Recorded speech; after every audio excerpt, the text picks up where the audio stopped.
Waiting.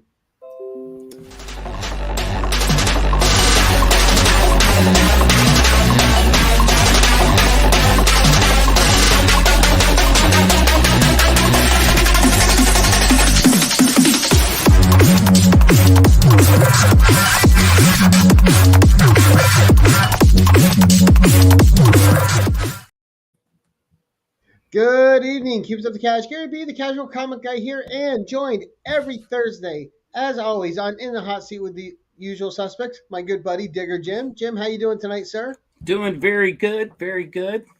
Nice to see you as always, buddy.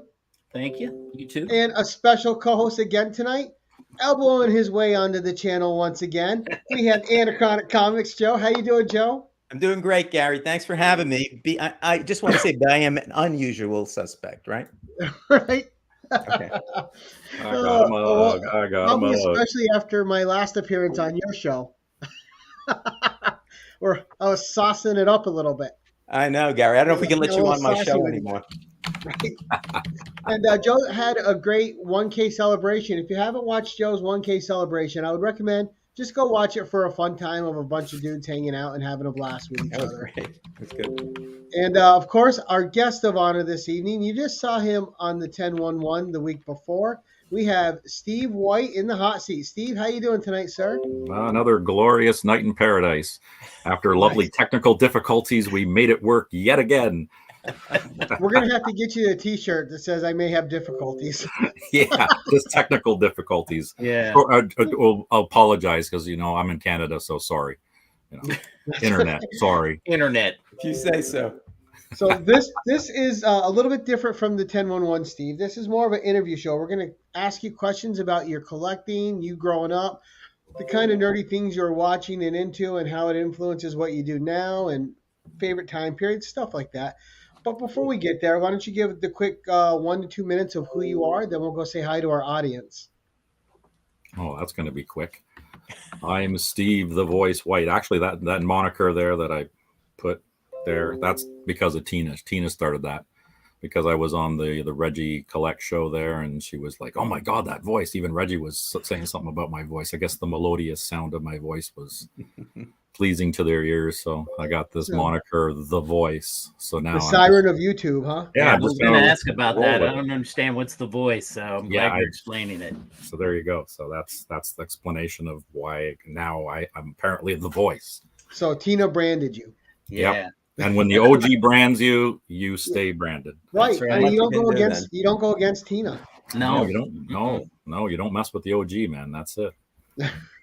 So I've been collecting for about 40 something years. Started in the late 70s, early 80s. Nice. And just like everybody else, on and off with the collecting. Been on a couple of shows now, which is really cool. Live way up here in the frozen tundra of Canada with Mark Andrews just north of me, and Squirrel Madness, Wayne, he's west of me. Yeah, west of me. So Where exactly? Because like Chris, the comic fact, he's up there. He's in Toronto. Toronto? Yeah, Ontario. So we're both, we're all in Ontario. He's in Toronto. I'm just east of Toronto, and I work in Toronto. So none of you guys are actually that far away from me. You guys are basically 2 hours. Except for freaking TM Nerdy that lives on the island. He lives on, Prince Edward or whatever. Yeah. I looked that up. I was like, he lives over there in the middle of nowhere. And that's basically it. Like New Brunswick and PI, it's like no man's land out there. Yeah. That's where we ship all the old people to retire. Well, TM's an old guy before his time. Old soul. Yeah, old soul. All right. Let's say hi to our chat real quick. We have Las Cruces in first, as always. Good evening, James. Nice to see you. Yeah. Speaking of Canadians, Brad, how you doing tonight, sir? Great to see you. He is Canadian, right? Yeah. Oh, yeah. He's out in the oil fields. Yeah. There you go. Hulk Collector Doing God's work out there. Yes, he is. Nice to see you, sir. And we have Jerry the Jitterbug, one of my favorite people ever. Jerry, how you doing tonight, buddy? And speaking of our illustrious Blue Wrench and OG, Miss Tina Carrington, everyone. Yay. Yep. Golf clap. You can't see Tina in your chat or comments and not get a smile. It's impossible. Absolutely. All right, and scrolling down here, we have Brian LCS joining us this evening. Good evening, Brian. Nice to see you, buddy. Yeah. And Trev, the shipping guru, has joined us. Hi, Trev. How you doing, sir? Oh, got the sticker right there. Yeah. Yeah, Zara's Collectibles and Comics. Nice to see you. Thank you for stopping in. Yeah, Trev uses good glue on his stickers too. I found that out last week. Well, yeah, Trevor and I made sure that we had good glue. Couching and slouching with C. Bizzle and Bobby Delegato. Good evening, gents. Always Bobby, great to see you guys. happy belated birthday, Bobby. Yeah, that's Happy right. birthday. Cliff on Comics. Good evening, sir. Nice to see you. Dope Comics. Good evening. And My man. Dope. Dope. I got a double header coming up Saturday. Yes, I you do. got Coffee and Cosplay with Stephanie, and then about an hour after that ends, I'm over on Dope Comics channel. So check me out over there. And I think we are caught up for the moment. We will keep throwing a quick hi out to anyone who's coming in. Right. And yes, you did get the shirtless shout out, and I forgot to take your sticker off during the show, and I took it off backstage. And Stephanie started uncontrollably laughing again because that, just like Joe's, it took skin and hair. Oh my gosh. I missed the last few of those, and now I'm starting to wonder. I need to go back and watch the rewind. Yeah. I don't know if you want to see that. It's worth. I mean, when he does that, Right, I turn Joe? it off. So I We don't do know. a little clip, man. Put that up as a YouTube short. No. Well, yeah, if you want your shorts to fail. Oh Lord. All right, let's get thank you to everyone who stopped in. Let's get over to our guests and bring it back to Steve. So Steve, we'll start out with a few basic questions, and then as all like me, Joe, and Jim like to do, we'll diverge from there and get into deeper things. But we have the few questions where people on the rewind who don't know you will get to know you. So when did you first get into collecting comics, and what caught your eye about the hobby? Well, I got to blame my parents. They're the ones that really started it. It's You know, a it's good either place to go. parents or you get older siblings. So in my case, my older brother, he is 4 years older than me. So he was the first one to get a car, and he was already collecting comics. Yeah. So, that kind of caught my eye. My parents got me those 3-pack of Kmart comic books and would throw them in my stocking at Christmas time.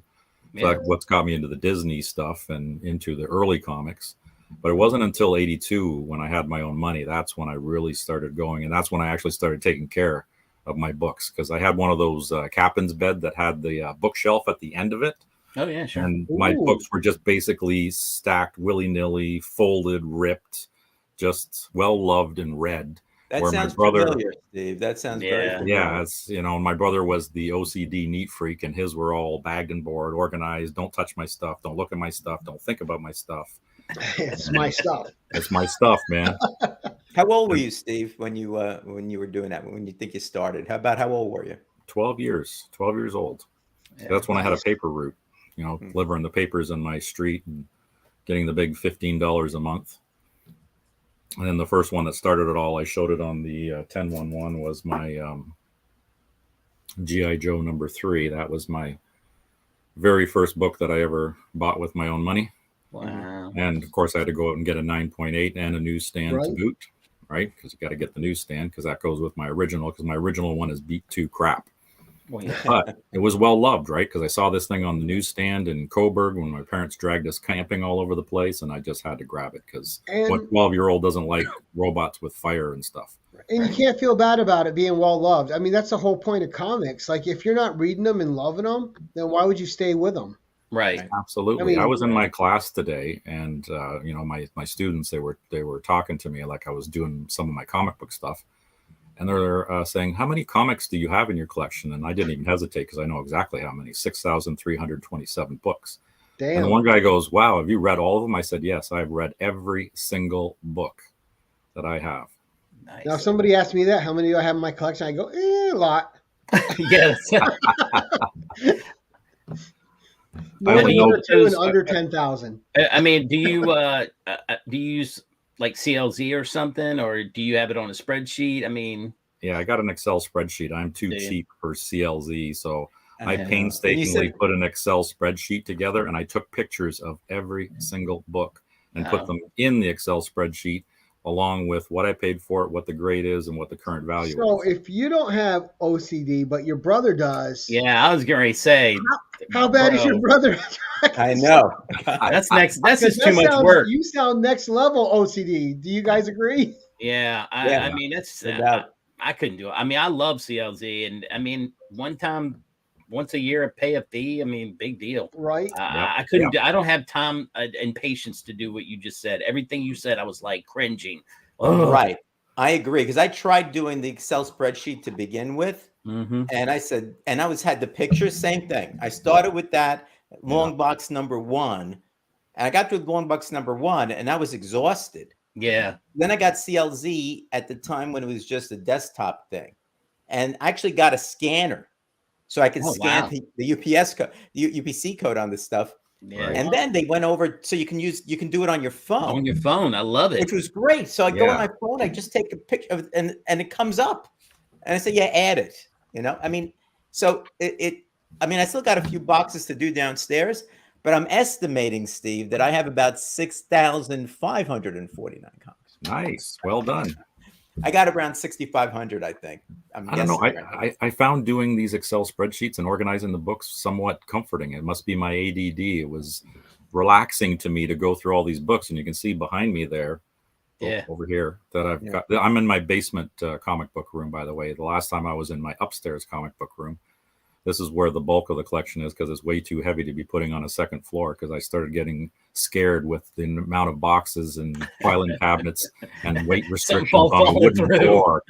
Yeah, and my upstairs comic book room is right over my furnace and my water heater, so that could be incredibly disastrous. And you know, yes. Now, with that many though, do you long box them or short box them? Oh, short box. I'm getting to I don't know, advanced age to be carrying around big long boxes, so everything's in short boxes now. Yeah, I find them much more manageable. Yeah, I've been thinking about that as well, is getting rid of the long boxes and chopping them up into, you know, Avengers in this short box and so forth. You know, I mean, categorizing them.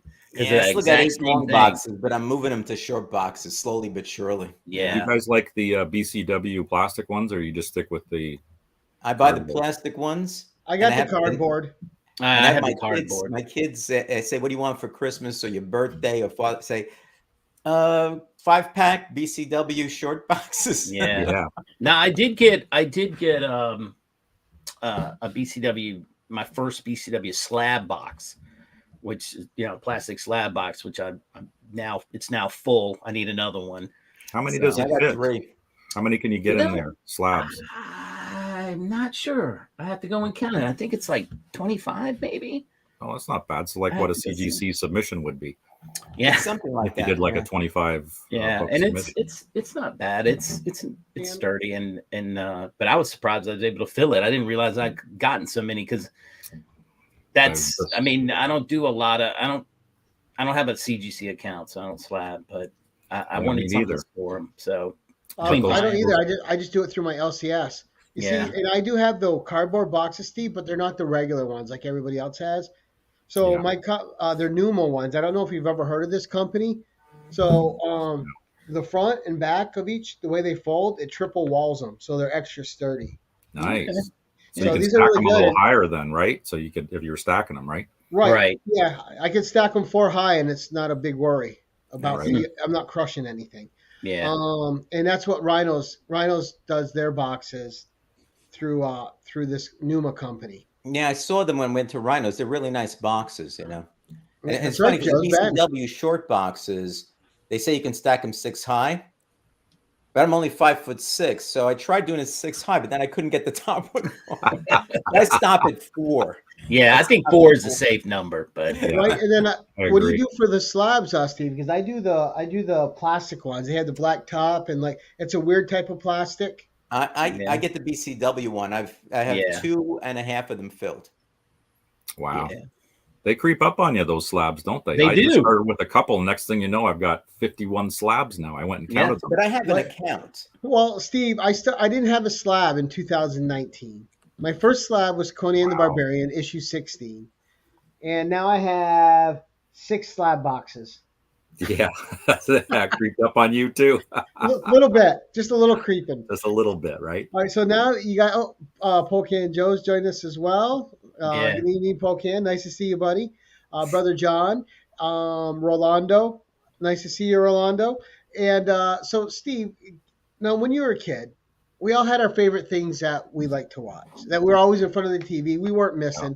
So tell me about some of your favorite television shows and some of your favorite cartoons growing up that helped connect you with comics.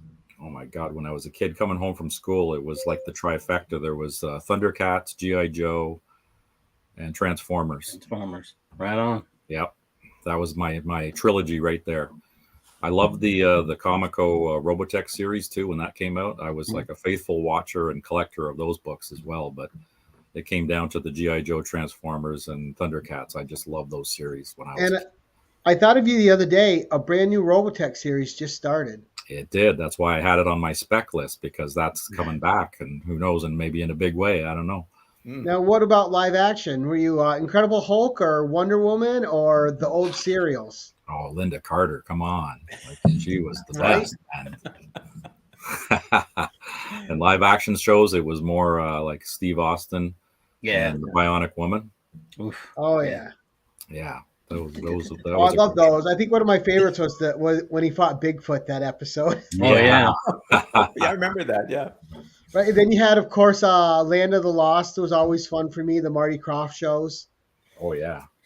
It was just pure imagination. And then, you had the creepy Shazam in a van. Put that up there. There you go. So this is the Mad one that has Steve Austin and the $6 Million Man and the Bionic Woman. This one's signed by Al Feldstein, but it's also signed by Lindsay Wagner, who played the Bionic Woman. That's a great thing to have. Her signature is inside, and also was the other guy, Richard Anderson, who played the Handler. Yeah, he's in here too. So I got a triple signature on this bad boy. Nice. So that was a cool one to get, because I loved watching the show as a kid. Right? Yeah.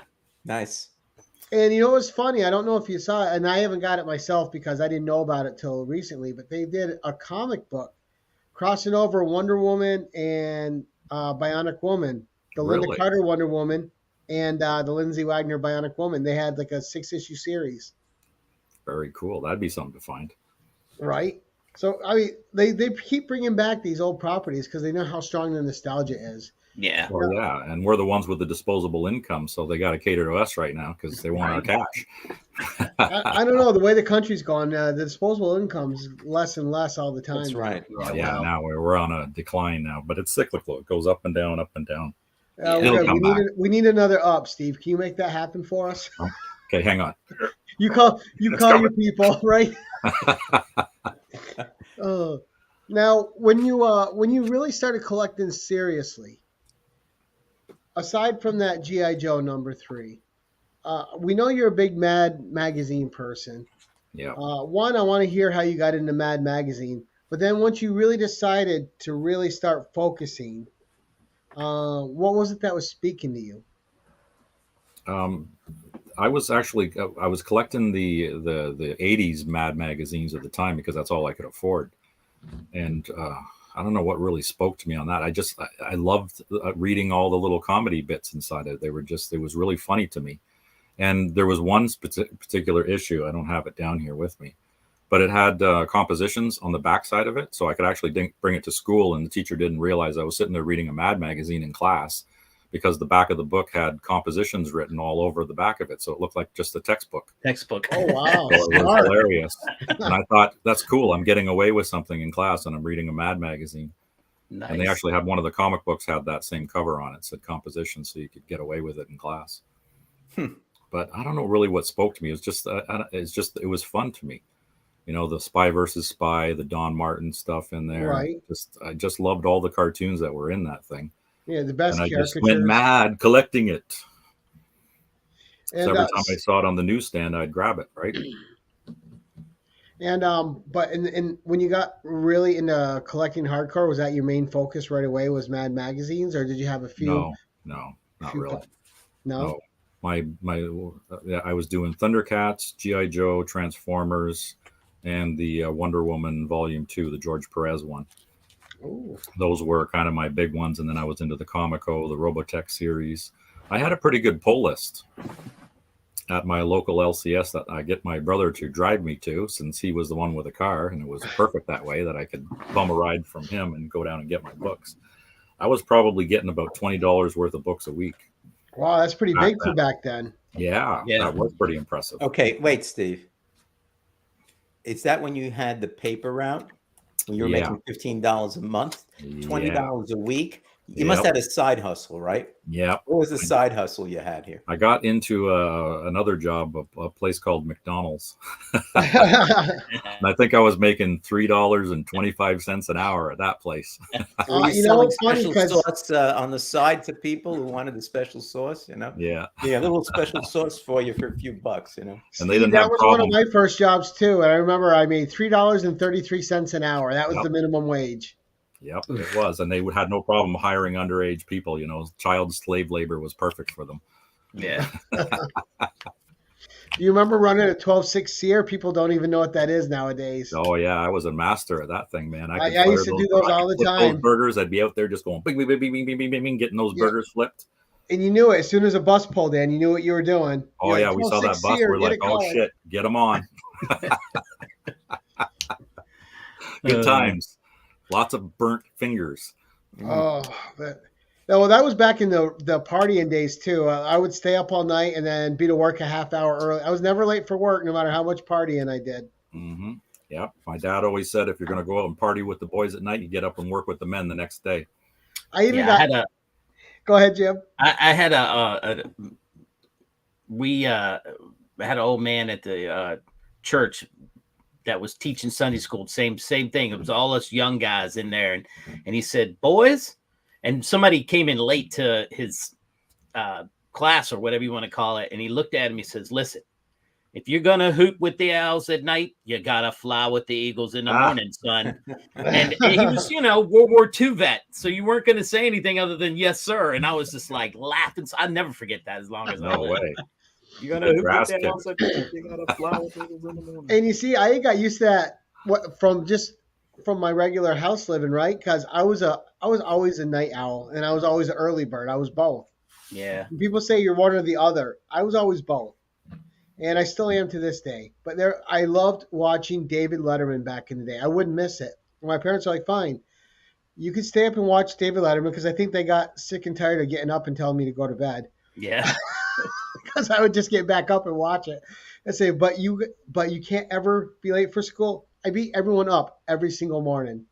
Wow.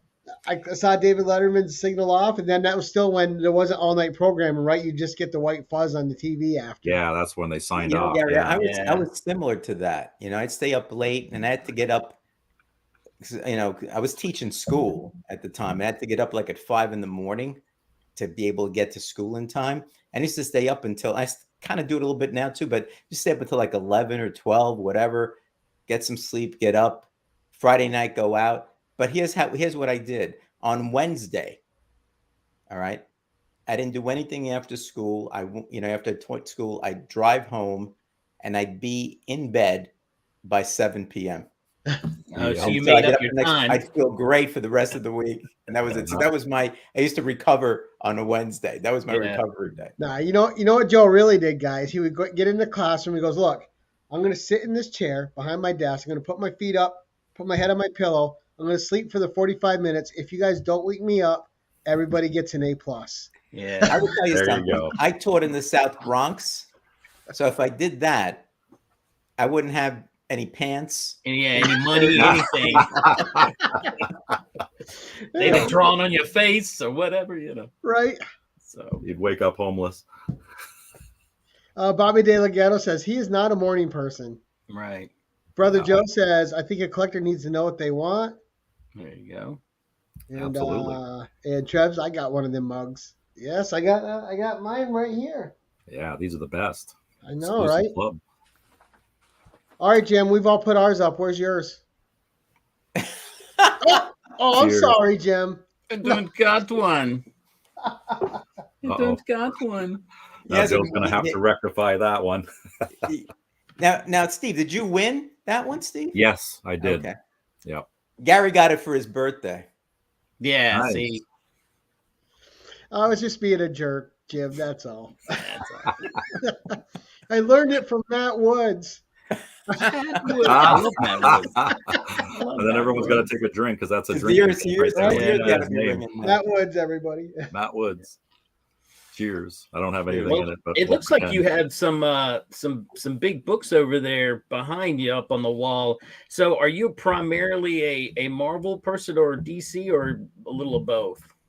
Yeah, I've been collecting everything. Like back in the 80s, it was all Marvel and DC, and it wasn't indies until actually really into the late 2000s, like into Yeah. 15, 16. You know, the Image books Sure. really caught my attention, and I just started grabbing up all the Image stuff. Now Image is like taking second place over Marvel now, Yeah. or sorry, over DC. So Over I got DC. Marvel, Image, DC. Currently, I'm not really collecting any books from DC right now. I love their horror line right now, but it's just too bloody expensive, and I Yeah. got to cut back everything right now. My pull lists were getting ridiculous every week. Yeah. And now the Right. interest rates have gone up, my mortgage has gone up, and I'm like, the first thing that gets sacrificed is Yeah. the books. The book. Well, that and- We were talking on one show, and then Steve came into the chat. Well, before the show, we were talking about the one thing we're talking about how expensive comic books are, right? And so everybody, you know, on the pre-show discussion was saying, yeah, but that's Steve White. Every time he goes on Reggie's on Wednesday, Reggie says, "What did you buy?" He spends over $100 a week on comic Yeah, books, it was getting bad. you know? Yeah. And then he comes on and goes, "Yeah, I'm down to like 20, 25 now." Yeah. Well, And it's now I've tough cut too. that in half again. Now I'm down to like 10, 11. Wow. Well, like even this week, right now, it's not even every 100 issues. Now, every 25 issues, Marvel and DC are like, oh, it's a $10 anniversary book. Yep. Yeah. What It's else? like, This really? big monster. Is it Well, really I- have to be a $10 I'm anniversary pretty much book? down to, dang, Justin from, No Good Comics used to do this thing on Instagram where you go, if you could pick 3 books, for this week's New Comic Book Day, what would they be? That's kind of the way I am. I'm like, you know what? I really did a hard look and said, what do I really like to read? And the Right. art's acceptable. And I don't have a big pull list anymore. And when, something new comes out, I'm more like, I do still have that variant cover problem where occasionally there'll be like this amazing variant cover. Shiny cover. Yeah. So shiny cover. that Gotta does have- happen, but from a pull perspective, it's not. I don't do a lot anymore. I mean, Yeah. it's like a handful because there's the stories. It's either the story or the art.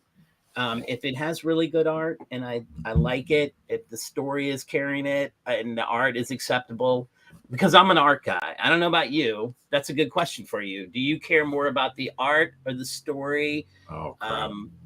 It's a mixture of both. Like if the story is really compelling and the art is absolute crap, I'll still pick up the book if the story is really, really good. Yeah. But if the art is good and the story sucks, that's a kind of a hit. I might just end up dropping it. Right. Because so I guess that answers it. I'm more of a story guy than I am an art guy, but I do appreciate the good art, right? Because that's where we're displaying all our books on the walls, Right. stuff that makes us happy, right? But it's Right. hilarious because there've been many a time where you'll go, "Wow, that's an amazing cover," and you'll open the book and you go, "Well, who the hell is this?" Because the cover was done by maybe Jim Lee, but the interiors was done by Bucky Smith, who nobody's ever heard of, and they look terrible. It's just Wait a minute. Bucky Smith is my favorite artist. Of course he is. I'm just saying. Yeah, I used to hate that. I'd buy that book and just grab it and go, "Yep, sweet cover. It's got to be good." And you look inside, and you're like, Yeah. "Oh, Now, that's not see, George Perez." What gets me nowadays, Steve, and I'm curious what gets you when you're collecting books now, is back when I used to really love to read when I was a kid, it was Conan, Marvel Team Up, Spider-Man, some Brave and the Bold, because I love the team up books. Right. But, the characters I really liked were always just additional characters in those books. Always a big Black Cat fan, always a big Red Sonja fan, always a big, fan of all these little characters that never had their own series. But now here I am, 53, and these characters that I've loved my whole life, like Black Cat, she's getting her own series. They're really good.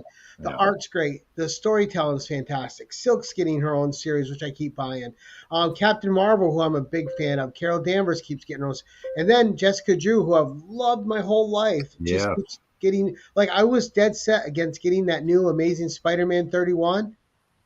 And then I saw the Spider-Woman cover. Yeah. And then I saw that inside there's a little Spider-Woman story that leads into a new Spider-Woman #1. So guess who's going home with the $10 book he said he wasn't going to buy? Yeah. Because I got to read Jessica That's how Drew. they hook you. Right. I've always read Jessica Drew. I have her whole original series. I have every series that Jessica Drew has appeared in. Yeah. And I'm like, well, this isn't going to be the first one I don't have. It's that completist thing, you know? I mean, Steve, you're a completist. A different Captain Marvel, Jerry. Anyway, right? Steve, you're a completist when it came to Mad. But what about other comic books? Oh, yeah. Other series, I'm the same way, too. I had to complete all of them. Yeah. Like, I've got the entire G.I. Joe run. I've got the entire Thundercats run.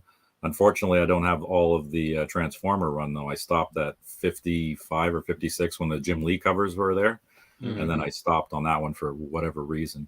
Same thing with the Wonder Woman's, the volume 2. I haven't completed that whole thing, but I'm working on it, though. Those are like filler books that I'm filling out. And thanks to one of your things that I won on, now I got a bunch more of those Wonder Woman books. Oh, you won the Wonder Woman? Yeah, which was fantastic because those are all books that I didn't have in the collection too. So the George Perez run? Yeah, the volume 2 of Wonder Woman. You should contact Rhinos Comics. They have a bunch in the back stock right now that they just put in there. Just what I need to spend more money. Well, you'll get a good deal. Tell them Gary sent you. Gary's got that ABC. Always be safe. Gary gets 10% of everything that he sells online here. Yeah, he's like, Rhino, pay up. I just got you a new customer. No, I just know because I was looking at the George Perez covers last week in the Wonder Woman run because they're beautiful. Yeah. Oh yeah, they're fantastic. That's what got me on the George Perez is the amount of detail. I could just imagine how long it took him to draw those bloody covers because the amount of detail is just incredible. Yeah, like the very first issue he does of Wonder Woman, it's a front and back. It was a wrapper. It was actually the one that I submitted to CGC in hopes of getting him to sign it. I did too. I was going to send mine in. I sent it to my presser, and I mean, when I sent it to him, I sent a note saying, "Hey, this thing was read a lot. Do the best you can." And I thought it was going to come back like a 6, and it came back an 8. I was impressed. Wow. I was like, "Wow, you gave it some life," because it was. I love that. I mean, he's my top artist. Him Absolutely. And John Byrne. They draw Wonder Woman differently, but those two will always be my top 2. Yep, just like with Infinity Gauntlet, right? Another beautiful George Perez cover. Yeah. Oh yeah. Just fantastic artwork. The Maestro. Yeah. His Maestro stuff was great. That one room where you had all his collection of all the dead heroes and stuff. Yeah. So you can look at that all the time and find something new. Yeah, every time. Yeah, that's the thing about these covers. It's just and that was the thing with Barry Windsor Smith too back when he was doing Conan, and those panels were full. All the line work and gotta show it. Yeah. Yep. There you go. Yep. Barry Windsor Smith. I think I'm going to send this one off when I go to the Fan Expo in 2 weeks because CBCS will be there. And also another guy is going to be there too. The guy who wrote this one. Oh, Jim Zub? He's going to be there. He's from Toronto. Oh, nice. Yes, and he's going to be at the con, so he's going to have a sore hand because I got a lot of books for him to sign. Now, Steve, did you happen to look on the back of that book? Yes, I did. Okay, again, come on. And when I talk to him, I'm going to ask him about that too. I know, but let's bring this because you were talking about the Wonder Woman. This is another question I like. What's your favorite era of collecting? Oh God, it's going to have to be the Copper Age because that's when I was into it hard, and I love those stories that I picked up. But I do kind of gravitate as well towards the Bronze Age when it comes to the Bronze Age horror books. Right. I'm a big fan of a lot of those too. But the Mike Klugar, the Gil Kane, Witching Hour, my Grimm's Ghost Stories is one of my favorites. Chamber of Darkness. Yeah, those were all really cool books back through the 70s and that. But the 80s were the stories that I was following, mostly because of the cartoons that I was watching at the time, right? Because you're watching the cartoons and it's like, okay, I want to read the books that go with it, right? And then of course you want to have the toys as well. So they got you 3 times. See, I was like that with ROM, Steve. I've loved ROM my whole life. So that was one of the very first series I put together when I was when I started doing deciding I was going to complete things. And when I put ROM together, I was getting it wasn't worth anything at the time. I think I paid $8 for issue 1. Yeah. And I think I put the rest of that whole entire run together, mostly for 50 cents a book in near mint shape. Yeah. And then I got the 4 annuals. One of the annuals is barely printed. It's hard to get annual 4. But and then the first thing I did is sit down and read that through. Just loved it. And I completed Spider-Woman 2, and I sat down and read that through because I've read Spider-Woman through a few times. Yeah, that had a few issues to it too, wasn't it? In the 40s or 50s somewhere? 50. 50. Yeah. Matt Woods has joined us, and Damien. There he is. See, we said his name enough times. And it's like Beetlejuice. It is. He was out in the woods hiking. Yeah, he was. And you and Spencer were looking good, Matt. Yeah, he was in the Grand Canyon. That's what he said. Yeah. So there was something you said that piqued my interest too. You said this is your basement comic room, plus you had an upstairs comic rooms. Yeah. Just how many comic rooms do you have? 2. Okay. Currently. Currently. The wife is not able to give me any more room at this time. Yeah. But this room will be fine. I can fill this one with a lot more books, so I'm good. I got a lot more room in here. Now, is she bit by the collecting bug as well? Because sometimes the spouse has their own things they collect. Sometimes they don't collect at all, and they just don't get why you collect. Yeah, she's a big reader, too. So she's a Stephen King collector. So she's got the entire run of all his books. Wow. A lot of first editions as well. Wow. Oh, nice. Yeah, so she loves her books. Just like we're perfect. We both love reading. We could just sit in a room and never say 2 words to each other and just sit there and read our books. And it's quality time. Exactly. Because we're both doing what we love. Right. Well, Steve was having technical difficulties, Matt, so we had to bring up something. Right. Yeah, Gary gave you a couple of zings, Matt. So. I did. Typical. Matt, I was being saucy, and Joe called me a jerk, and I said I learned it from you. Now Gary's making up stuff. He's gonna run for mayor pretty soon because he's. Hey, Cuppy, nice to see you, Will. It's all lies. It's lies. Right. I think that's what we all need, Jamie, in a comic book house, not a room. Right? Like when you have a second house on your property and it's just comics, and then you have the house you and the wife live in.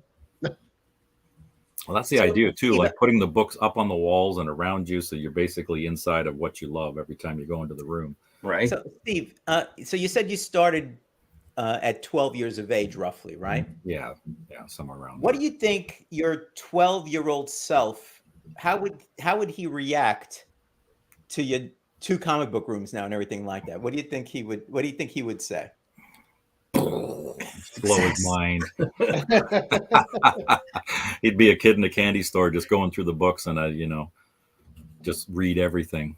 We would be just amazed because as growing up, I never ever thought that I would ever have like a full Mad Run or any of these big boy books. Like I never ever thought I'd ever be able to find the bloody things or afford them. Right. Because back this was I was collecting like you guys back before there was the internet, before there were computers, before all this stuff, like where you had to go find these bloody places. You had to leave your house and go get them.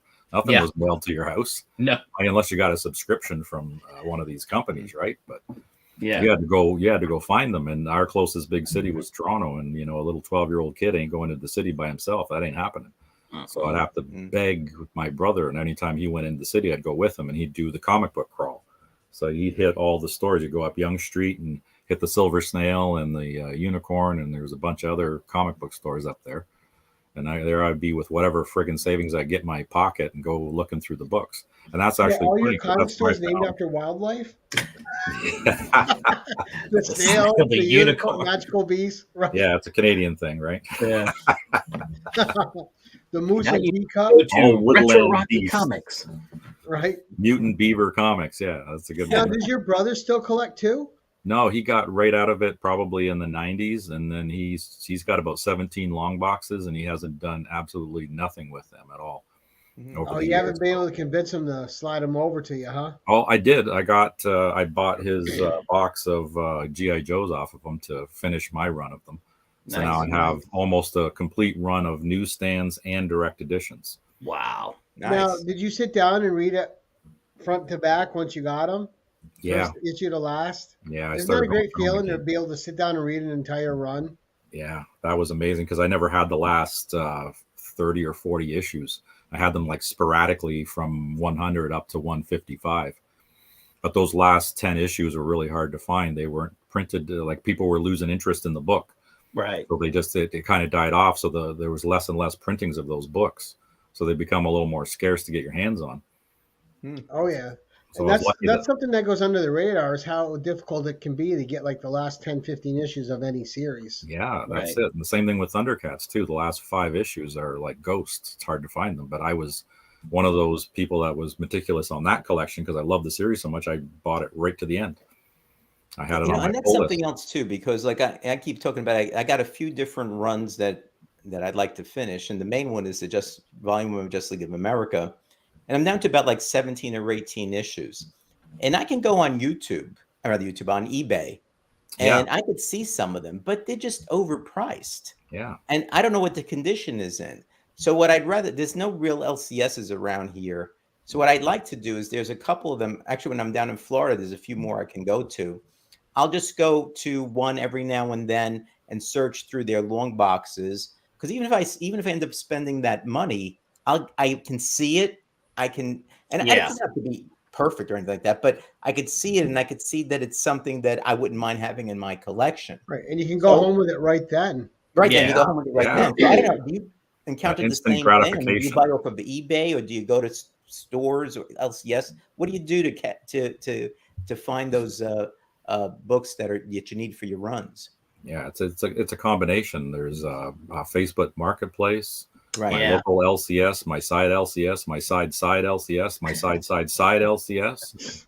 My comic shop online is a big one for me Yeah, because that's a they big pretty one. So much that have I'll buy from. everything. That place is amazing. And you Even know, I have Instagram now. yeah. But Yeah. but Facebook Marketplace is one that you could really look at because you could find some good stuff. There was a few years ago, because I have a run like of the early Avengers, you know, all the way up, I don't know, to the 40s or 50s. But if I find an Avenger book that I don't have, I'll pick it up. And a lot of times it's not very expensive. So this one person was selling 30 copies of Avengers, and I looked at the numbers, I didn't have any of them. And he wanted like, you know, $50 for them. I said, Perfect. you know, I'll give you 35. And he said, Yeah. okay. Perfect. Yeah. And I said, I said, I'll give you 35. You tell me how much it is to mail it to me, you know, because he didn't live anywhere near me. And I said, and I'll pay that. You know, I ended up spending like $40 or something for like 30, you know, $45, I think it was, for like 30, 32 comic books, that type of thing. Right. So you can Sometimes you find get a some good stuff deal there. with lots. Yeah, Yeah. that's a deal. Yeah. Yeah, I Do look you for have- stuff like that too. Yeah. Do you have any?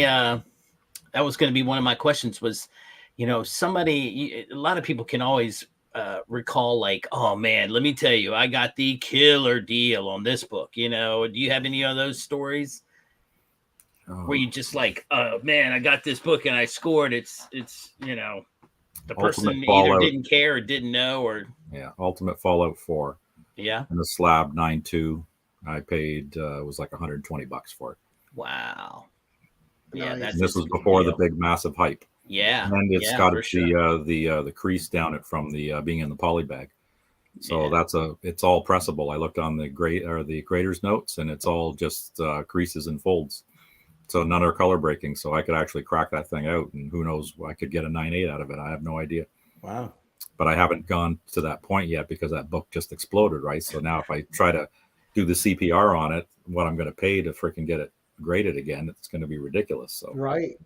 especially being in Canada, because our shipping is just stupid up here.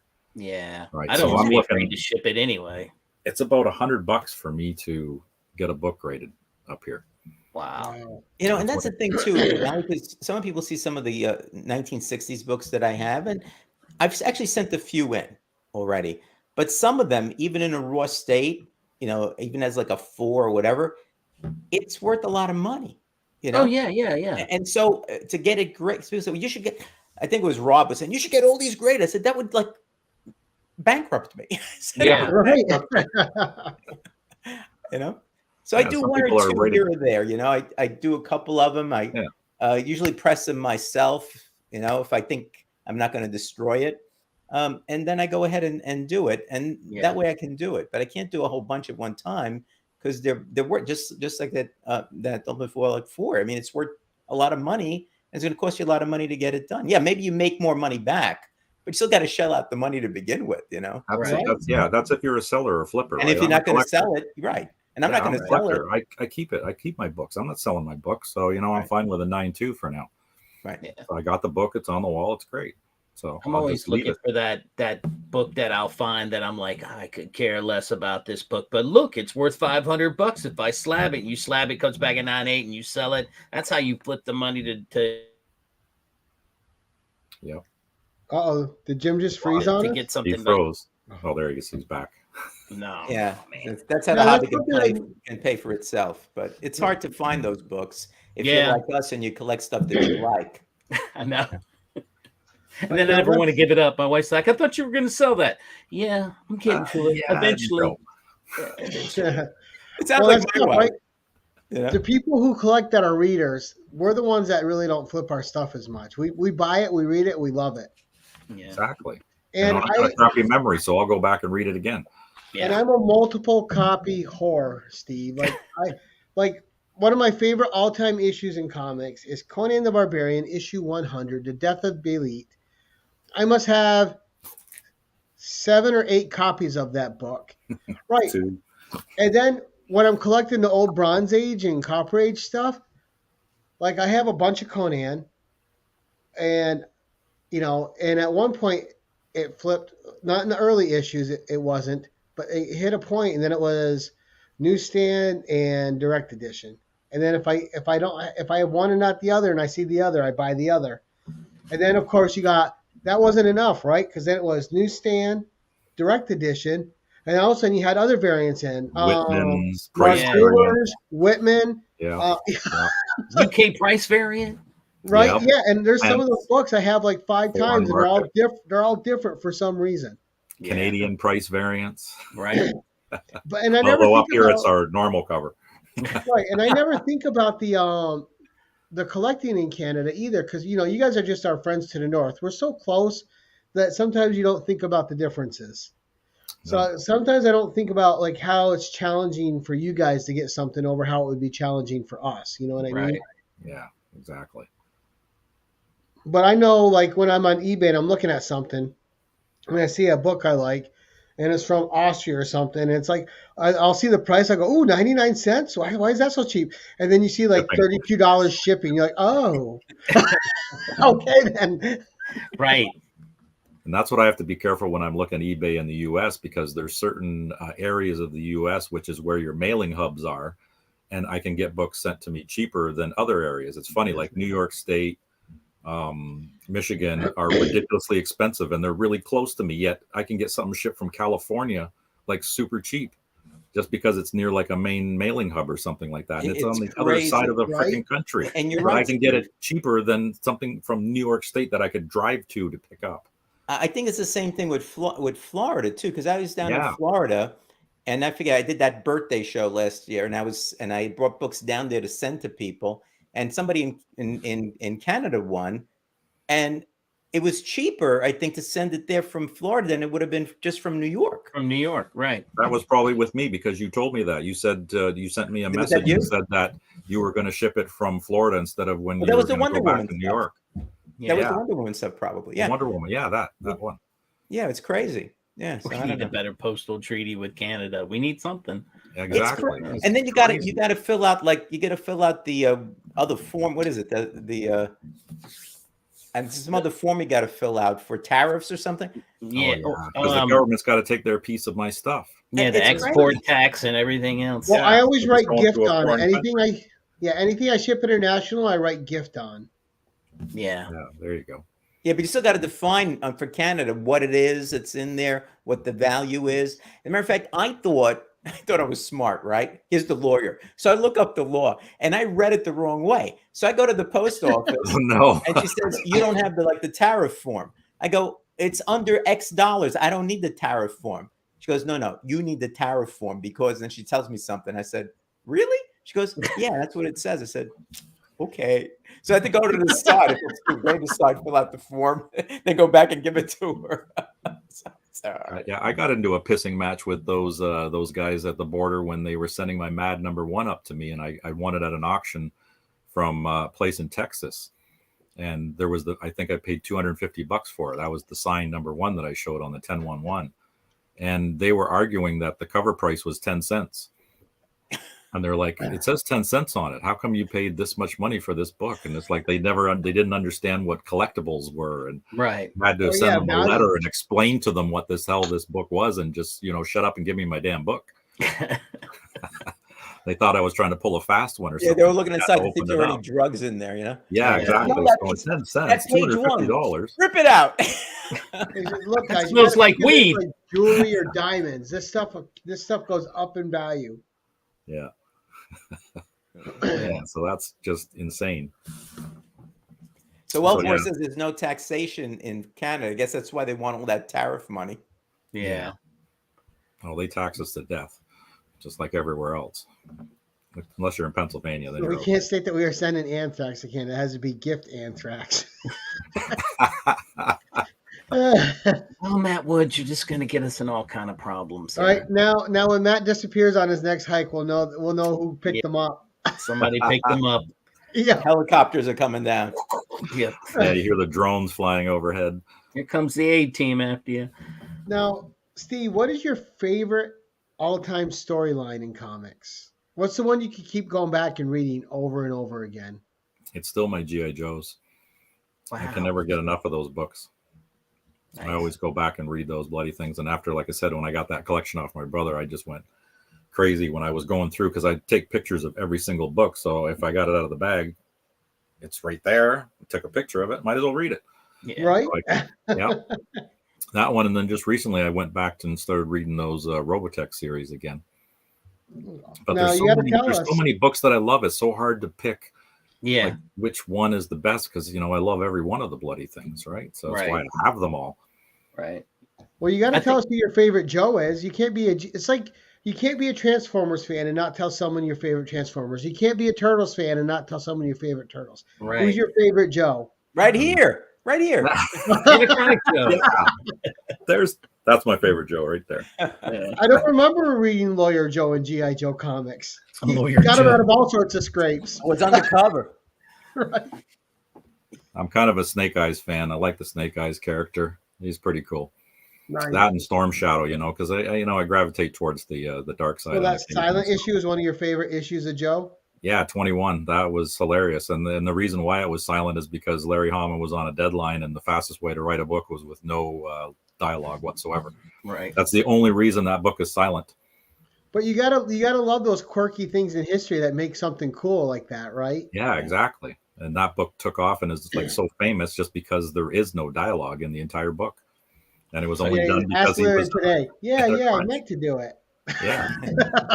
That's a ticket. A man who had absolutely zero plan for every single book he wrote from issue to issue. No plan whatsoever. I know, but made it work, right? He did. It was incredible how he made it work. And with the amount of characters that he had to keep in track in his head. That's what I was thinking, ridiculous amount. How did he stay on course with all those Joes? I mean, they were like introducing a new one every other book, it seemed like.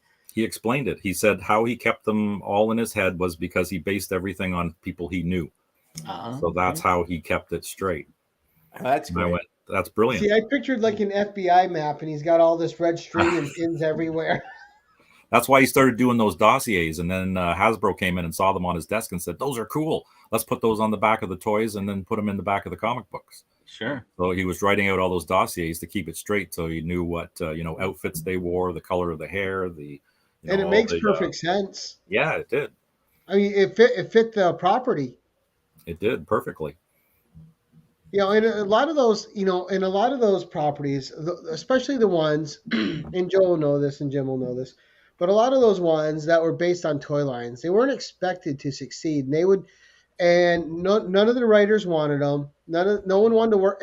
Basically, it was people that didn't have other work would take them. And if you made something out of it, you made a name for yourself, much like Bill Mantlo did with a couple lines, and Larry Hama did it with G.I. Joe. But a lot of those guys were taking what was considered a thankless job, and they turned it into a career that built who they are. Right.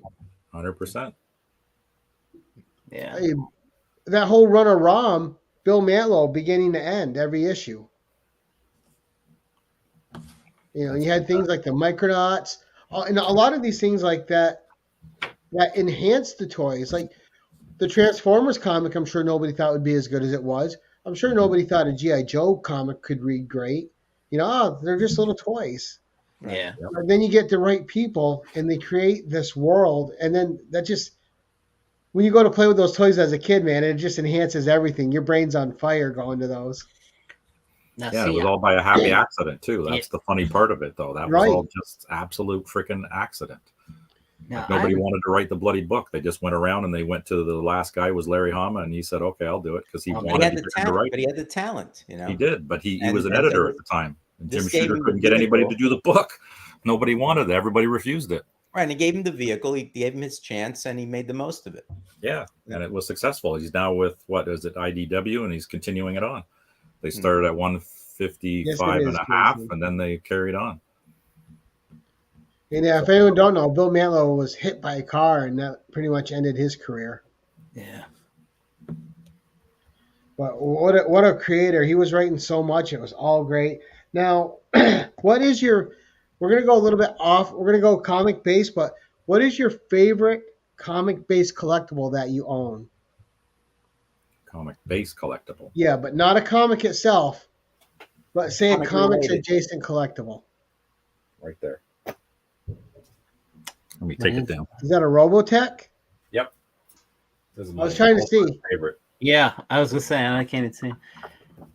See, I've never watched any of that. This is the SDF-1, the space dimensional, or the super dimensional fortress. So I think I could. Now, is that a complete toy or a model you had to put together? It's basically like the Transformers. Oh, okay. So it's, if I could open it here. Was that don't damage it. Don't damage it for us. Oh no, it's gonna get exploded. I'll just take it out. Was that all a Japanese thing to begin with? Yeah, Robotech? Japanese animation. Okay. So it is the actual. It's like a Transformer. Ooh, Wow. that is beautiful, Steve. That's cool. Yeah. That thing is gorgeous. Wow. Yeah, I've had it out of the box and transformed it and played with it as a kid. I think I paid the big $20 for this thing a long time ago. Yeah, you probably get $500-600 for it now. The box alone, just getting the box. If you go on eBay, it's $100 just for the box. Wow, just because the box art. Just for a box with nothing in it. So that's what year would that have come out? Probably. Oh, this was in the mid '80s sometime. I don't even know what year it was. 84, 85, something like that. I don't know if the box has a date. Like, it's pretty beat up. Yeah. But you see how the boxes are so important. I had mint in box. Yeah, mint in box. As a kid, and I still have the trains. I was an American Flyer train, model train guy, not a Lionel. Not Lionel, huh? Right. So I had American Flyer, a little smaller. I lived in an apartment. It was easier to set the things up, take them apart because I couldn't keep them up. So I had that for the longest time, and I had it in the original box. I had it in the garage in my other house, and some mouse got to it and ate part of the box. Right. Oh my gosh. But I kept the box. Right. One day I came home from work and I go in the garage and it's always up there, right? And I don't see it anymore. So I'm saying, what the hell's going on? So my wife says, oh, that box. So I ripped the box up. I put it in a box for you. I go, but that was the original box. Oh my gosh. She didn't get it, huh? I said, yeah, but it was the original box. So, but that's cool. Look at that. Oh yeah. It all transforms and stuff. And Prometheus and the Daedalus, which are the two aircraft carriers that are attached to the. And that's a huge toy. Yeah, it's big. And then it transforms into basically like a giant carrier ship. Wow. So it's a super dimensional fortress that would space fold. That's how they traveled through space with this thing. It had an engine that would just fold space, and then it would just travel through the like folding a piece of paper. Maybe And I'll it could have to travel watch great some of that. distances that way. You think that's on Tubi, Gary? I don't know, but we can certainly look it up. I'm gonna have to look that up. But, yeah, I love I've this never toy. watched any of those. Kind of like the black hole theory, right? If you can fold them in on each other, you can Yeah. pass through them and come out the other Yeah, side. because traveling at the speed of light, it would just basically crush people. So the only way to travel huge distances is to go through either wormholes or fold space. So they use that kind of idea with this series. Nice. So the aliens and Trotty had come up with this robo technology that would fold space, and that's how they would travel the big distances. It's almost See, as cool I as prefer Voltron. Stargates myself. Yeah, there you go. Nothing wrong with Stargate. That was a good show too. I love Stargate. Stargate. I saw that in the theater, Steve, the original movie. Did you? Yeah. I have the original on DVD, and I've rewatched the entire series 3 times. Yeah, oh, I I'm just love such a it. Stargate fan.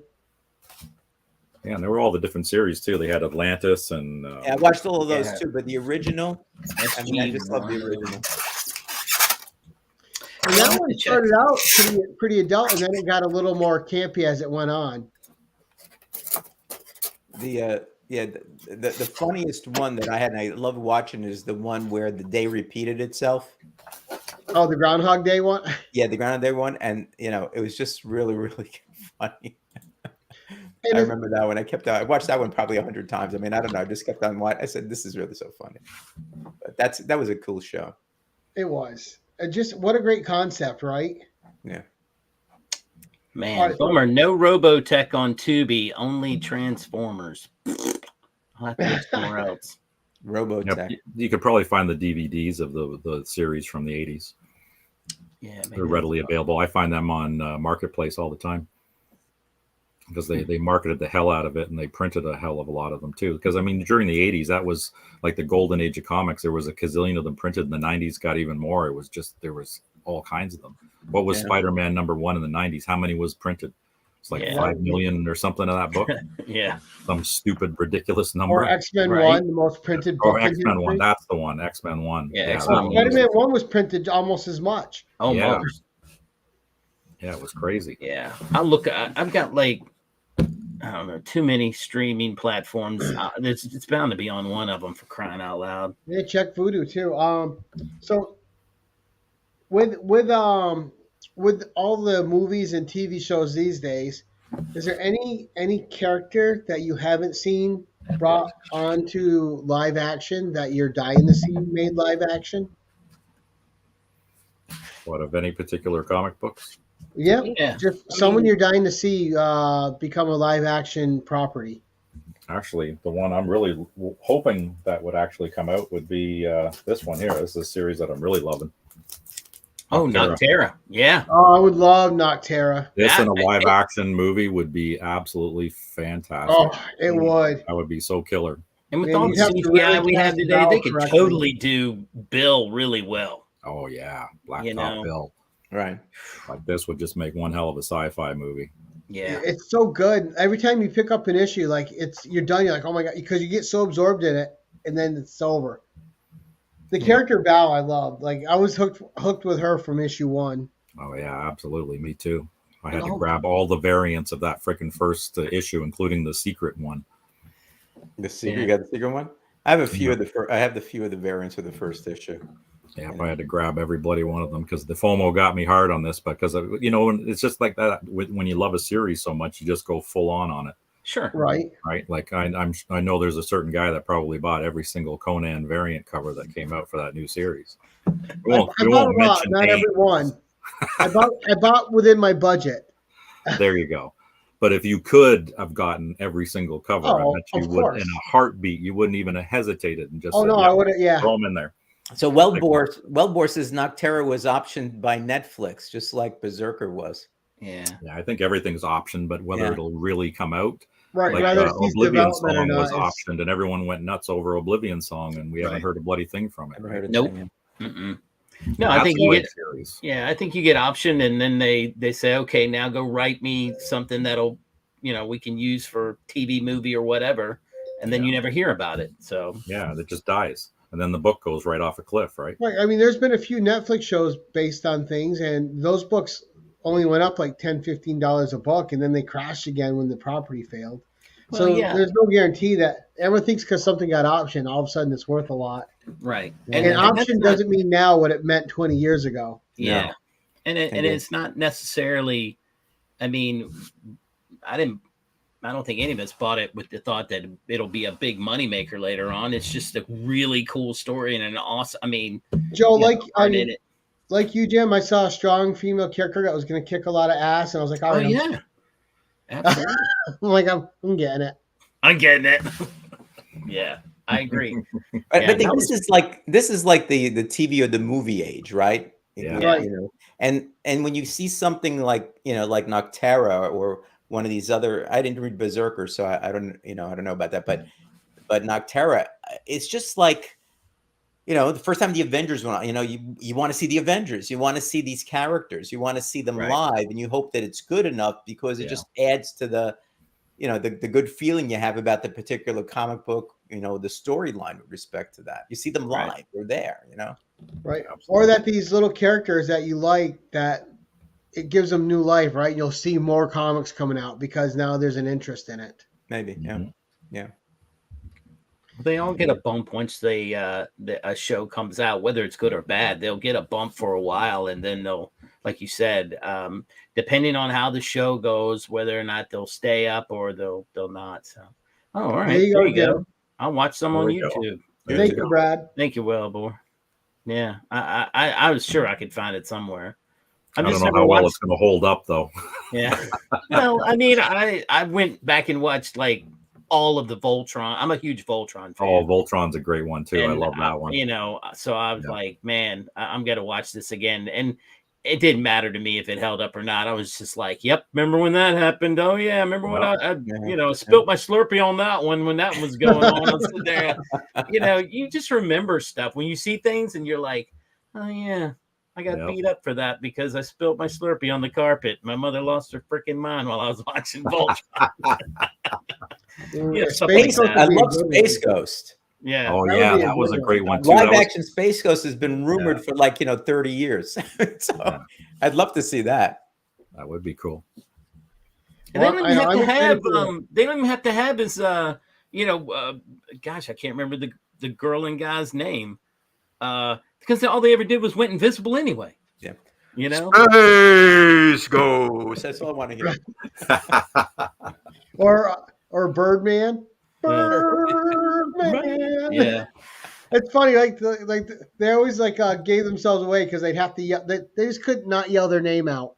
Right.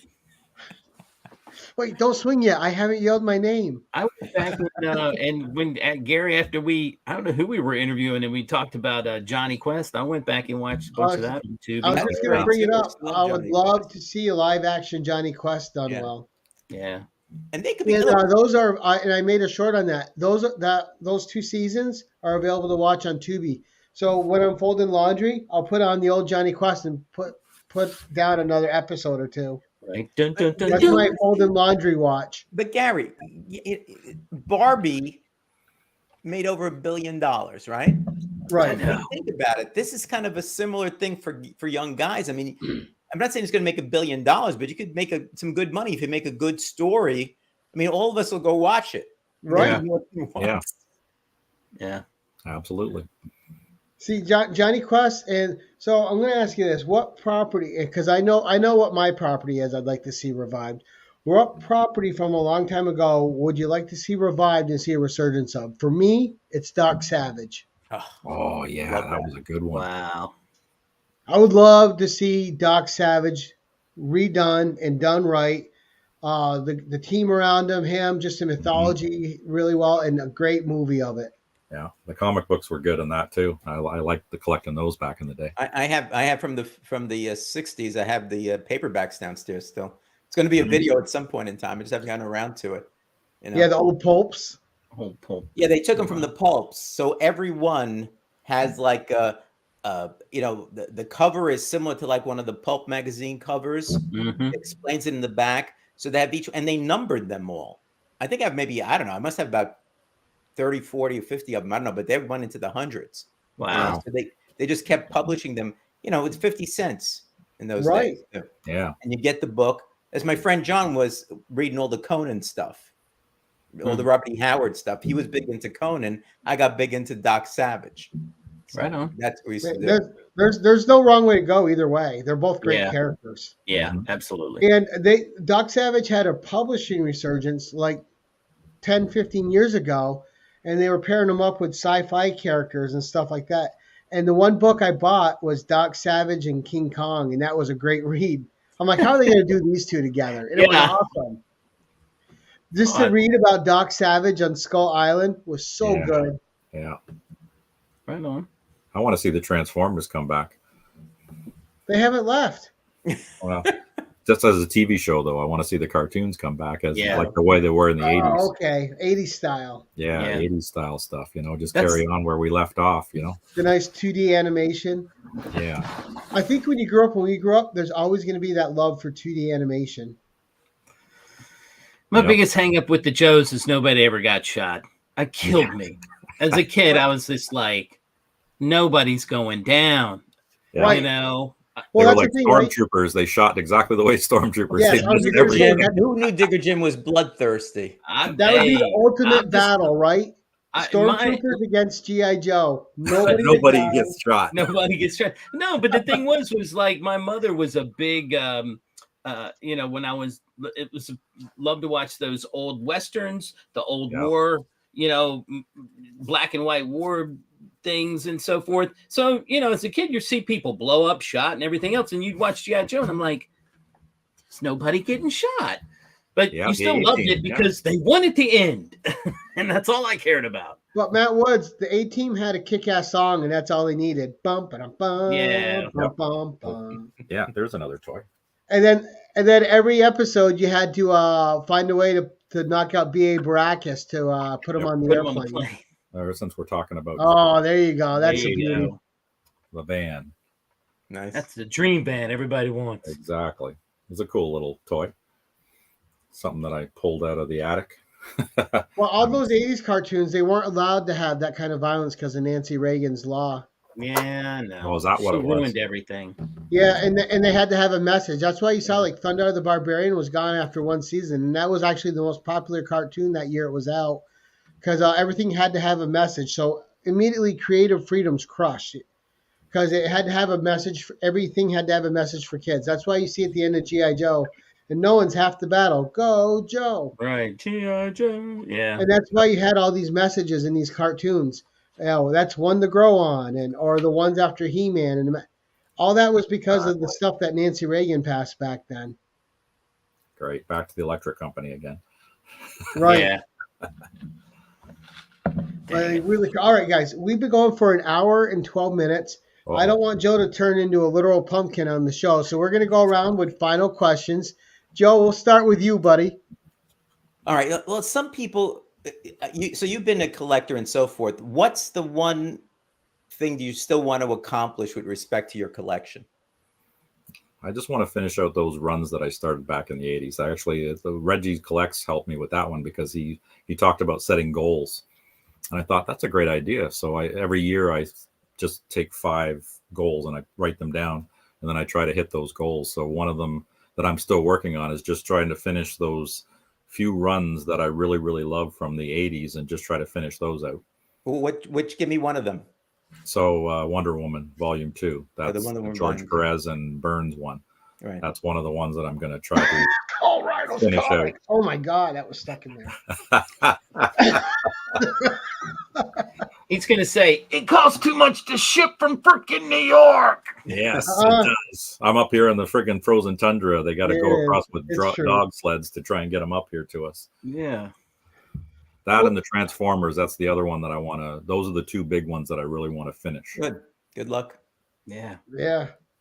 All right, Jim, what's your final question for him, sir? So you read current books. Is there if you could pick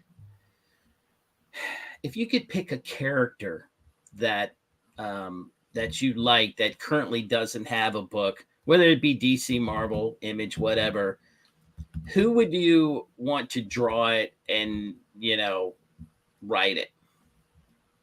Holy crap. Yeah. That's You can go deep. Well, I mean, some people know right away. They're like, oh, yeah, I want to bring back the Creeper. I want him to, in DC, bring back the Creeper. I want this guy to write him now because he's great. And I don't even really have an answer for that one because okay, the books that I have, like the ones that like Robotech just came back. So I'm actually happy that one's back. Maybe a different artist on that book. Yeah. I'm not like the new book is cool. Like the story is okay, but the artwork is just too. It's got that anime look again from the 80s. Yeah, I wanted. Yeah. It would be nice if they could take the Robotech and I don't know. I'm trying to think of an artist that would do that one justice. I can't think of somebody right off the top. Maybe what the artists who did the Transformers or the G.I. Joe books, right? Those that type of artwork. Yeah, that's what I'm kind of looking for, that old 80s kind of vibe to it, but not not the manga artwork. Right. Yeah. There was you guys feel what I'm putting out there, right? Oh yeah. There was one that just came out, and I'm trying to remember. It was called like it was through Whatnot. It was like it's only had like 2 issues. Astrobot or something. I thought it was pretty Alpha good. Dogs? No. It's like a robot one. Oh. And it looked like the same type thing as Transformers. And I mean Alpha Beta I meant. I can't think of what it is, but that's why I'm sitting here trying to look for it. But I thought it was drawn very well, and it was a Whatnot exclusive type thing. So okay, one of those deals, right? Or maybe not exclusive. It was at my LCS, but yeah. No, I like the artist. I like the way he did it. So I just can't remember his name. All right, so my final question is going to get you thinking. Oh, great! It's really late for me, and I got to get up at 4 in the morning. Digger and my questions are just so fluff. Yeah. I didn't want to say it out loud, Joe. I was trying to be polite since you guys are both guests on the show. I didn't want to put it out there, but since you brought it up. All right, sorry, Steve. You're going to die in a comic. Oh, no. Here we go. So you get to pick what comic you die in. It's always morbid with this question. Who's going to write your death scene? Who kills you in the comic? And what artist is drawing you? George Perez. Okay, I'm going to do that right off the bat. So the Perez artist is drawing your death in a comic book. It's going to be the mighty Perez. Who do I want to be killed by? Wonder Woman. That's a good way to go. Yeah. I want to be stabbed by Wonder Woman in that. I want to be one of the villains in Wonder Woman. You don't want suffocation? Yeah, I was to say, I want to be crushed. There's better ways to die with a sword. Wonder Woman. I want her to hug me really hard. Exactly. I can think of 100 different ways to die Wonder Woman rather than being stabbed. Yeah, strangled with her lasso of truth. Yeah. Being truth to death. There you go. You look at Matt Woods and Gary calls me a jerk. Oh my gosh. All right, so you're dying in Wonder Woman. Wonder Woman's killing you. Now who's writing your death scene? Stephen King. Lord. That's an interesting combo. Yeah. Actually, no, I'd get Jed McKay because that guy's an amazing writer. He did say stabbed by Wonder Woman. She does have a sword on occasion. Yeah, she does. But who wants sword. that? I'd rather be being hugged to death by her. Right. Yeah, being squeezed, right, Digger? Crush me with your bosom. So many good ways to go with Wonder Woman. He wants that sword point from 50 paces. Nope. Hard pass, but Yeah, Jed McKay. Yeah. I mean, when they said that Moon Knight was coming back out and he was writing it, I was like, I'm on it. Give it to me. And now with Avengers, the Red Avengers. Yeah, and I haven't gotten on that new Avengers run he did, and I need to go back and pick up some of those issues. It's good. It's a really good series. Like, I mean, this guy writes gold. Yeah, he does really well. So. Yep. Death by She-Hulk's a good one too. Yeah. I think I'd have to pick Suffocation on that one as well. Yeah. She beat you to death. Oh, Lord. Goodness. All right, we're gonna go around the horn and see what everyone's got going on. Joe, what's coming up for you, sir? Well, we just I've done a 3-part series on the 10 most important superhero movies with Dave Bratton from action figure comedy. The first one just went out, was yesterday. Second one's going to be tomorrow. Third one on Monday. It's a 3-parter. Then a week from tomorrow, we're going to have a live espresso mail call coming up. Nice. And 2 weeks from tomorrow, we'll have a comic book crowd. So suffocate that like button. Thank you, Naman. There you go. A new comic book crowd. And are you ready to reveal the topic yet, or is it still under wraps? I have the topic, but I'm going to reveal it online to my 7 or 8 people that are there. All right, sounds good. Nice. The guy who just passed 1K. Yeah. Still humble. Yeah. Jim, what's coming up for you, sir? I have. I'm kind of doing this. I got asked a question on Instagram by a comic book person about my digging, what I do with all the money, and like, how do you clean it and take, what do you do with it? And so I'm shooting a little video on what I do and how I clean it up and what I'm going to spend it on. I'm going to put all that together in a video. Nice. We actually got some rain. I'm thinking I might go out tomorrow morning and dig for a little bit before it gets too hot. And from a comics perspective, I have not figured out what my next books I'm going to talk about. I did that little video about the Contest of Champions. I want to try to find another set of books that's not too big to do like a little review of. So that's on the horizon. And I'll have a mail call coming soon because I have some packages coming, but they're taking their sweet time. Ooh.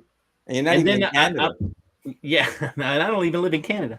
And then on Thursdays, I co-host with Gary B in the hot seat.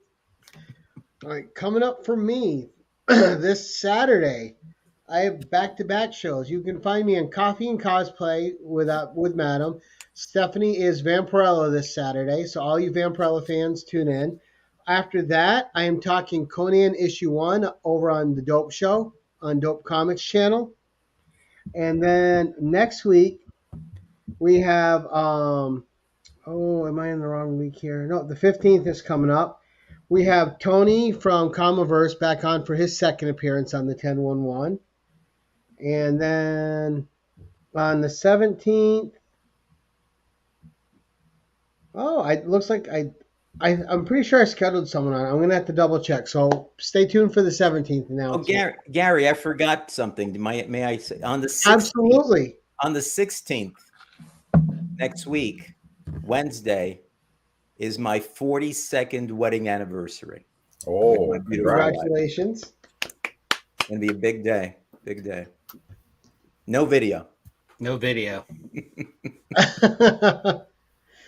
Oh, that's all right, though. I mean, what an accomplishment. 42 years. Congratulations, Joe. Thank you. And then, Steve, what's coming up for you, sir? Anything? Not a damn thing. No? Steve, you're part of the group. You're part of the comic. You got it. Yeah, I can come on your show. I'm available. Get ready if you want to be on. Okay, I'm there. First come, first serve, I'm there. I always tell Joe, I'll be eternal backup. If somebody doesn't show up, give me a call. That'll be fun. Right on. Got to hold up our. Is that what you have to do to get one of those damn mugs? Oh my God! Pretty much, you got to watch the show, and occasionally I say we're going to raffle one off, and if you win it, you win it. That's it. All right. Yeah, that's a variant too. It this doesn't exist anymore. Oh, rare. Do these got still a rare exist? variant. There's a few of those left. Not too many. Yeah, the button. Wow. There's a few buttons left. Not too many. I don't think I have any Joe stickers. So, Joe, I told Stephanie for your shout out, I was going to pierce my flesh with this and be bleeding live on camera. Oh, Jesus. Instead of the sticker. Did you use the old stickers or the new sticker? No, I don't know what sticker it was. All I know is that sucker just like, all right, I'll come off, but I'm taking your body with me. Oh, my Lord. We may have to stage an intervention one of these days. I think so. Look, I'll take my shirt off. I don't have to spend money on cosplay. That's good enough for me. Taking my shirt off is free. That's true. And see, people, see, Naman, the comic book, I've had a lot of requests for Bruno to come back because Bruno Yeah. hasn't been around in a while. Yeah. He's locked So- up in the basement. Yeah, Right. well, Bruno used to open up mystery boxes, but I refuse to buy anymore. So I have to figure out some way to get Bruno online. There you go. Well, that and well, one of us will have to do an exclusive interview with Bruno and how he's been mistreated by Joe all these years. Bring him on the hot seat, Gary. He'll confess It'll- everything. It'll be like a therapy Bruno on the session. hot I'll come on with a little legal pad. How did Joe emotionally hurt you? When did the scarring begin? Oh The my thing is, God. Bruno was a throwaway, but everybody likes Bruno. Everybody wants Bruno to come back, you know? I He's think been on because everyone videos. can He's see been how much on, he fun was it on the is. first year's Comic Book Community Awards. Yeah. There was a request for Bruno to make an appearance. So it was just a throwaway guy, but Backed by popular demand, that's amazing, isn't it? Yeah. right? Bruno. Hey, you never know what's going to stick, right, Joe? You never know. You never know. All right, guys. Oh, right With there. that, I want to thank, first of all, my co-hosts, Joe and Jim. Thank you guys for coming on and helping it be a great episode. Thank you, Steve, because without the guests, there's no show. Thank you so much for coming back on the channel again, buddy. We appreciate it. Oh, my pleasure. then- Thank you for having me. Of course, our great chat, who was a lot of fun, and they had me cracking up a bunch. Thank you to the chat who came out to support everybody. These people's links are in the description below. So please click on there if you're watching this on the rewind and you're not familiar with anyone that you see. Sub them up and have some fun with their channels. And until next time, guys, you know how I like to end this. Keep it casual.